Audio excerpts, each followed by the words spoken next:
สวัสดีทุกคนเนาะมาพอกันอีกครับช่องบาลา USA มื้อนี้เป็นบทเรียนที่36เรียนที่36เนาะมื้อนี้แบบมาแบบธรรมดา บ่ได้แต่งร่างมาได้มื้อนี้ เนาะก็สิตามเคยเนาะคือเขาว่าบาลา USA ก็เหตุการณ์ทั้งมื้อนี้ก็เป็นวันพุธวันที่31เดือน7 2019เนาะเดือน7วันที่31 2019เป็นการหากนมาเลิกการเนาะเข้าการแต่8 โมงเช้าเลิก4 โมงครึ่งมาฮอดบ้านก็แถวโมง5 โมงแหละก็เลยไม่บทเรียนให้พี่น้องเบิ่งเราบทเรียนที่36เนาะก่อนสิไปเข้าห้องกลับมา บิดเหยียดเส้นเหยียดเอ็นหน่อยนึงเพราะว่านั่งอยู่กลางอะไรหลังโคนะ แล้วก็สิมาเนาะผ่อนคลายสมองก็สิสอนพี่น้องเนาะกับพี่น้องคือกันผ่อนคลายสมองก็สิมาเข้าบทเรียนเนาะหมายสมองเฮามันเข่งตึงให้สมองเฮามันว่างนะแล้วก็ก็สิมาเข้าบทเรียนความรู้ใหม่ๆเข้ามาในสมองเฮาเนาะโอเคแล้วเขาก็มาสิบอกเฮาเองว่าภาษาอังกฤษมันบ่ยากดอกตั้งใจเรียน ตั้งใจแล้วนึงเฮาก็สิมาร้องเพลงบอกเฮานะ โอเคมิวสิกขึ้นมา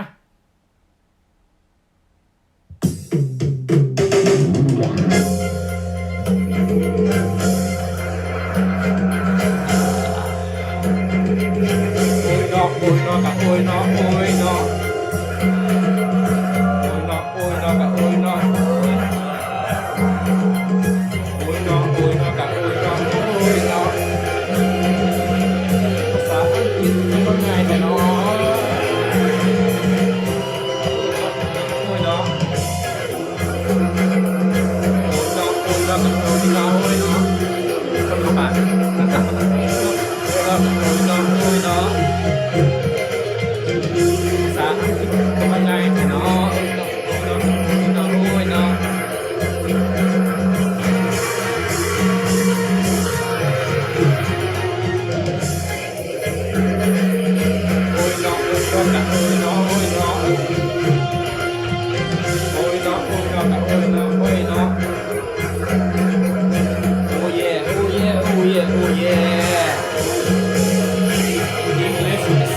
Fun.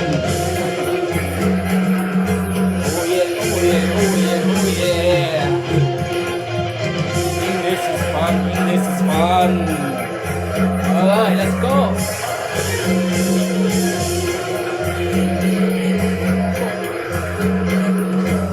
Okay. Yep. Check it out.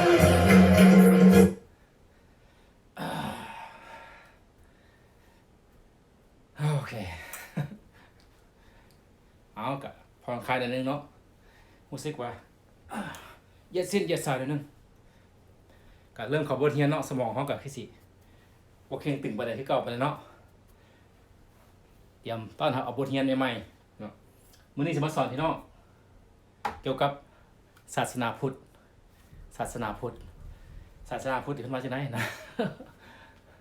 โอเคเข้ากันเนาะบทเรียนที่36 The teaching of the Buddha teaching ว่าการสิสอนแล้วคำสอน teaching การสอนแล้วคำสอน of แปลว่าของof the Buddha กับพระพุทธเจ้าเฮานี่แหละนะพระพุทธเจ้าเนาะ The teaching of the Buddha แปลว่าคำสิสอนหรือคำสั่งสอนของ of แปลว่าของ the Buddha พระพุทธเจ้าว่าพระองค์เนาะ the teaching of the Buddha ว่าตามพระเจ้านะครับขึ้นจากกันนะออกเสียงนะอ่านมา the teaching of the Buddha เนาะ Buddha is พระพุทธเจ้าเนาะThe teaching of the Buddha แปลว่าคำสั่งสอนของพระพุทธเจ้าเนาะประโยคทำอิฐคนที่ถามเราว่าเจ้าศาสนาหยังหรือว่าเจ้าเชื่อในศาสนาใดนะ What religion do you practice what religion do you practice religion ศาสนา religion what แม่นหยังเนาะเห็นมันแม่นหยังศาสนา what แปลว่าแม่นหยังเนาะ what religion ศาสนาศาสนาหยัง do you อันเป็นคำถามมา do you คำถาม do มันขึ้นมาก่อนสลาย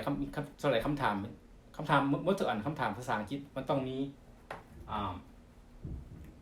กริยาขึ้นมาก่อนอันนี้กริยา do กริยา do ขึ้นมาก่อน do you practice อีกทีหนึ่งเนาะ what religion do you practice แปลว่าเจ้านับถือศาสนาใดเนาะแปลตามบทประโยคเนาะว่าเจ้านับถือในตัวนี้ practice ในตัวนี้มันว่านับถือ practice คำแปลว่าไปเล่นกีฬาเนี่ยไป practice ก็แม่นไปนะซ้อมกีฬาก็แม่นกันนะ practice playing sports แปลว่าไปซ้อมเล่นกีฬาหรือ practice music หรือว่า practice English practice English แปลว่าการซ้อมภาษาอังกฤษซ้อมเรียนภาษาอังกฤษนะกับ practice คือกันแต่ว่าในตัวนี้เนี่ยมันว่านับถือแปลว่านับถือ practice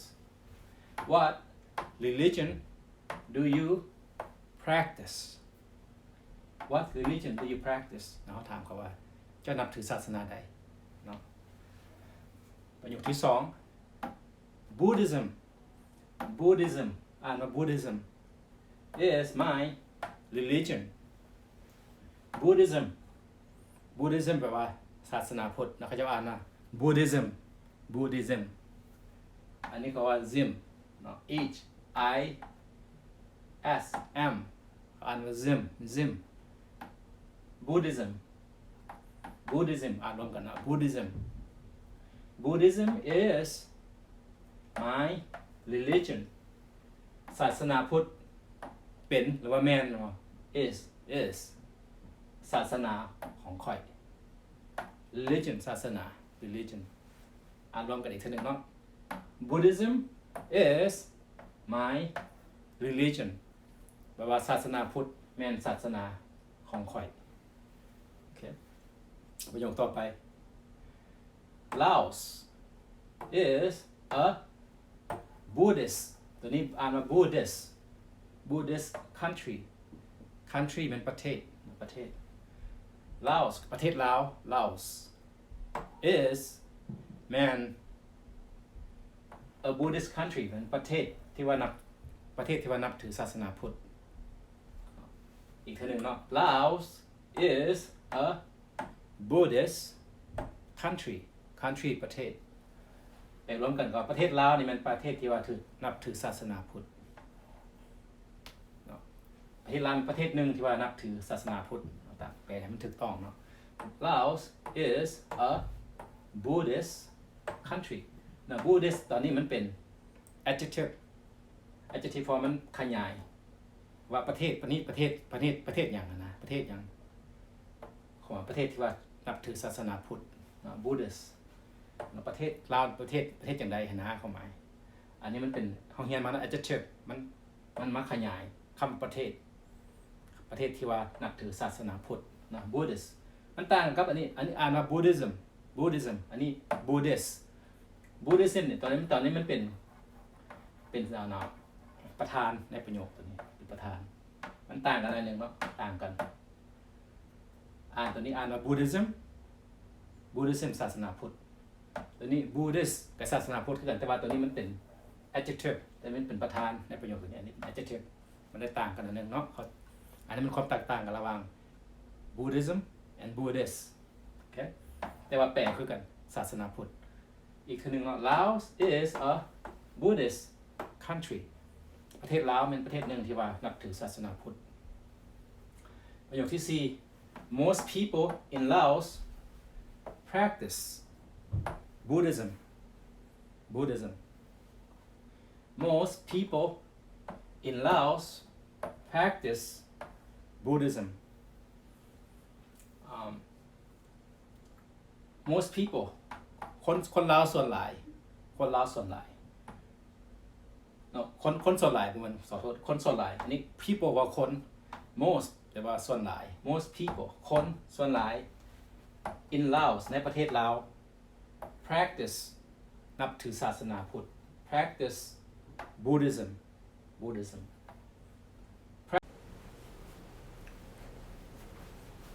มาเอาต่อเพราะเมื่อกี้นี้มีเสียงสัญญาณขึ้นมาติ้งติ้งติ้งนะเมื่อกี้นี้มันเสียงข้าพเจ้าเอาเสียงไปใส่โทรศัพท์เพื่อเตือนมามื้อนี้เอาเคียงออกนะ อย่าลืม มันก็ได้เสียงตืดขึ้นมาเอามาต่อเนาะฮอดประโยคที่4เนาะ most people in Laos practice Buddhism most people คนลาวส่วนหลายคนส่วนหลายมันคนลาวคนส่วนหลาย people แปลว่าคน most ส่วนหลายส่วนใหญ่ most people in Laos อยู่ในประเทศลาว in แปลว่าใน Laos ประเทศลาว practice Buddhism practice นับถือ Buddhism ศาสนาพุทธเนาะประโยคต่อไปเนาะ The teaching of the Buddha is superb The teaching ความสั่งสอนเนาะความสั่งสอนว่าการสั่งสอน teaching สั่งสอนการสั่งสอน of มาของ the Buddha พระพุทธเจ้า is man superb สุดยอด superb แปลว่าสุดยอดยอดเยี่ยมเนาะอันนี้ข้าพเจ้าเชื่อเนาะ100% The teaching of the Buddha is superb มุ้ยไผ่คือคำสอนพระพุทธเจ้าแปลว่าจังสิสุดยอดโลด The teaching คำสิทธิสอนนะแล้วการสิทธิสอน The teaching of the Buddha ของพระพุทธเจ้า of the Buddha พระพุทธเจ้า is man superb การสิทธิสอนของพระพุทธเจ้าสุดยอดเนาะบ่ต้องเชื่อข้าพเจ้าเนาะไปเฮียนลองเบิ่งไปฟังไปค้นคว้าลองเบิ่งเนาะเพิ่นพี่น้องสิข้าพเจ้าคิดว่าสุดยอดอีหลีมุ้ยไผ่คือแล้วก็มุ้ยไผ่เหมือน อีกทีหนึ่งเนาะ The teaching of the Buddha is superb The teaching of the Buddha is superb การสิทธิสอนของพระพุทธเจ้า man สุดยอดeveryone หมดทุกคน everyone should learn and understand the teaching of the Buddha everyone หมดทุกคน everyone should ควรจะ learn เรียนรู้ and และ understand เข้าใจ the teaching คำสั่งสอน of the Buddha ของพระพุทธเจ้าอีกเท่าหนึ่งเนาะประโยคสุดท้าย everyone should learn and understand the teaching of the Buddha ทุกคนควรจะเรียนรู้และ and understand เข้าใจ the teaching คำสั่งสอน of the Buddha ของ the Buddha พระพุทธเจ้าเนาะอ่านขึ้นให้พี่น้องเราอีกเนาะได้ครับถ้าพี่น้องอยากเขียนอ่านนะออกเสียงนะเนาะ the teaching of the Buddha คำสั่งสอนของพระพุทธเจ้า What religion do you practice เนาะคำถามนี่อย่างสิ question mark คำถาม What religion do you practice เขาจะออกเสียงใครนะ What religion do you practice เจ้านับถือศาสนาอย่าง Buddhism is my religion Buddhism ศาสนาพุทธแม่นศาสนาข่อย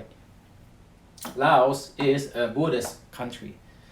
Laos is a Buddhist country ประเทศลาวแม่น